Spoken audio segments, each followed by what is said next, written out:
Dawson Rider Wiki. Hey YouTube, Dawson Rider here. This is going to be my review for Power Rangers Comics issue 50. This is the finale of the Necessary Evil arc, not the finale of the comic like Go-Go and TMNT. Man, I'm gonna have a trilogy of finale reviews coming out at some point. I don't know what order they're gonna post in, but I have this, the Go-Go finale, and the TMNT finale. This was an overall very enjoyable, satisfying, and solid finale to this arc. I think it was mostly like 85% predictable, like of the checklist of things they needed to get done and how I thought they would go. That's pretty much how it went, but I still found it to be enjoyable. So where we left off before the comic hiatus was the Rangers and the Omega Rangers were all fighting against Kira, or Kia's, don't call her Kia. Kia, what a great idea. Sorry. All fighting against Kia and her Morphin warriors of evil and her Omega Zord and all that stuff. And like Jason needs help and everyone's like, Tommy, you gotta help Jason, he needs help. And he's like, I'm not gonna abandon my team in a time of need like some people. Like, dang. JDF even throws that shade in the comics. It's just kind of funny that like he threw that shade in the moment. Like, yeah, we get it. He abandoned his team, but he's also the one with the muscles and the power. Basically, then the other team members like say, look, we got this. You've been training us. Go help Jason. So he goes to help Jason. And then we get a little bit of a moment for Rocky, Adam, and Aisha to shine. There was kind of a nice moment of accepting them into the team, like finally, not like they weren't accepted, but you know what I mean, kind of like a, yeah, they're gonna have a place here moment throughout this comic. I still wish they would have gotten more focus. I'll bring that up at the end, but Rocky, Adam, and Aisha get to prove themselves in the civilian fight. Tommy goes in the Tiger Zord to fight the Omega Blue Zord, and they're struggling against it still. So the White Tiger Zord and the Red Omega Zord actually combine. I thought it was a cool moment in general, and I thought it looked super cool. I would love, like, Lightning Collection Megazord figures of some of the original formations. They did like another formation a couple issues ago too, where it was like, it might have been in Go-Go, but it was like a formation between the White Tiger Zord and Grace's Mechazord. Like, maybe like a Lightning Collection where they're like a little bit bigger. This isn't about toys, but I want toys. It was really cool, and it's a prime example of why I love the comics and would love PR to go animated, because when you think of something like this, you're like, oh, wouldn't it be cool if this happened? Let's do it. It's like, nope, Sentai footage didn't do it. We couldn't possibly film our own show. But even though the formation looks cool and it was a cool moment, they still end up struggling against it. And it's not working out, and they end up getting saved by the Cavalry, which is the Solar Ranger, or Solar Rangers. It's primarily like our main Solar Ranger that does it, but her and her girlfriend show up, and they use the Solarix to zap the morphing energy out of all like the evil Morphin warriors, which was a really cool use of the Solar Ranger stuff. Like, I was very mixed on Beyond the Grid, if you didn't know. I think the writing wasn't the strongest, but it had a lot of really cool lore ideas, and I was kind of hoping that they might bring it in some way to Necessary Evil or to the finale to sort of make it add up to something a little bit. And it was kind of more of a like a nice bonus, and it didn't necessarily feel like it was, you know, super integrated, but it made a lot of sense because the Solarix absorbs Morphing Grid energy, and like all these enemies are like Morphing Grid mutants. So it was a cool way to tie it in and, you know, make everything feel a little more seamless from Shattered Grid to Beyond the Grid to Necessary Evil, like in a small way that wasn't overly confusing. And it was Ranger Slayer that brought it in, because there's this whole bit where they're like, is Ranger Slayer on the way? And apparently she remembers. But if I remember, everyone supposedly lost their memories when they returned to the universe. I guess Ranger Slayer got hers back somehow. Maybe it's because she's out of time somehow. That makes me just wonder if like Tanya and Mike and all them have the memories of the solar universe when they go back to their place in the timeline. But regardless, it was a cool way of solving that problem, and it made it connected in a nice way and kind of made everything feel cohesive.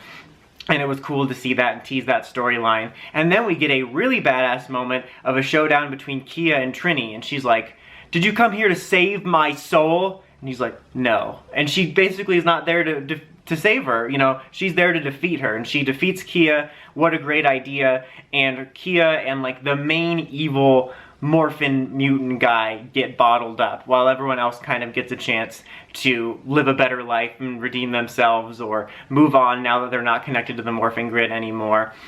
And then Dane, the evil Kruger, releases Zed, so we're right on track for more Season 2-esque stories, which I was a little bit disappointed by, because I knew this was coming because they talked about it in a couple previews, because comics love to just give their most important plot details in press releases. But we knew like he's going to do the Dark Rangers and stuff like that.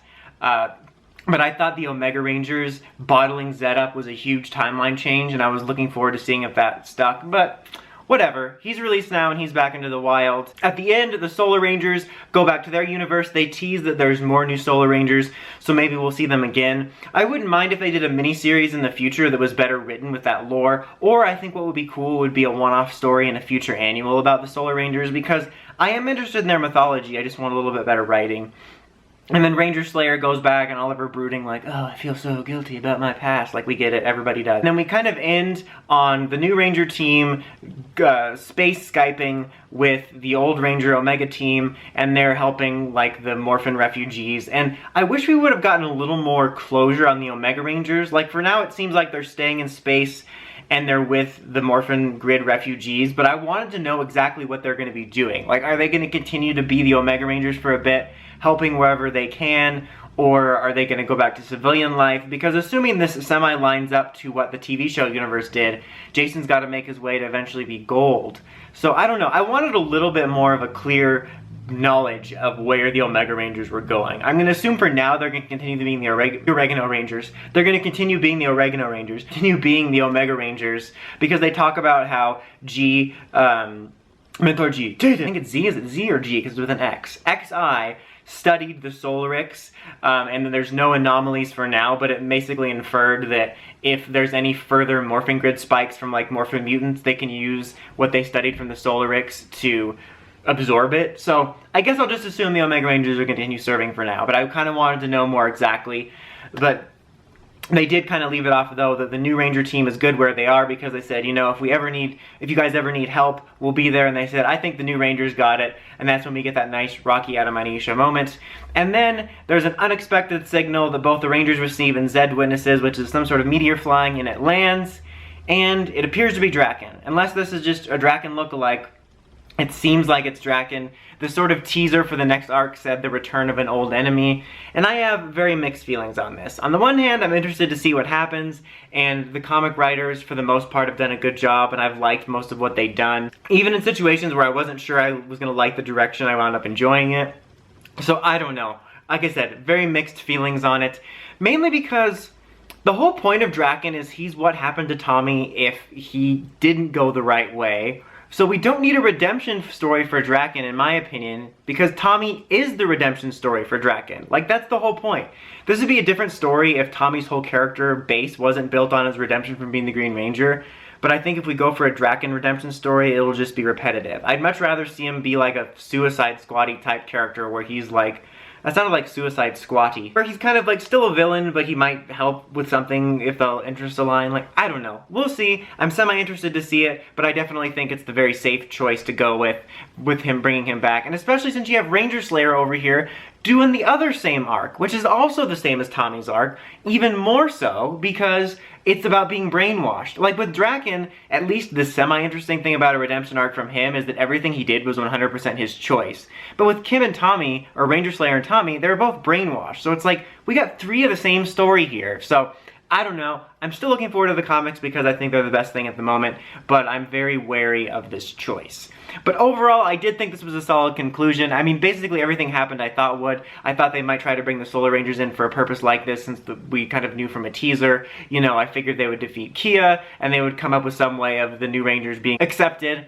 Like I said, I wish overall more that Rocky, Adam, and Aisha had gotten more focus. I feel like they got very little, so them finally becoming a part of the team truly didn't feel as satisfying, and I wish they would have worked on that a little bit more. I get that the focus was the Omega Rangers, but I just kind of wish that had been a little bit different. But I still thought it was very enjoyable. The Omega Rangers was such a cool way of handling the peace conference. I'm just really hoping we find out more in the future about what they're going to be doing. But solid end, I would give it an 8.5. I'm still looking forward to more comics, but like I said, I'm very wary of the return of Drakken. But what did you guys think? Did you enjoy the Necessary Evil arc? Did you enjoy the last issue? What are your thoughts on Drakken returning? I'll probably do some sort of overall thoughts video later on the Necessary Evil arc as a whole, because this video is already too long, and maybe a video on Drakken's return, but we'll see. Until next time, like, comment, subscribe, and climb the steps, and ring that bell for notifications for my videos. Dawson Ryder, signing out.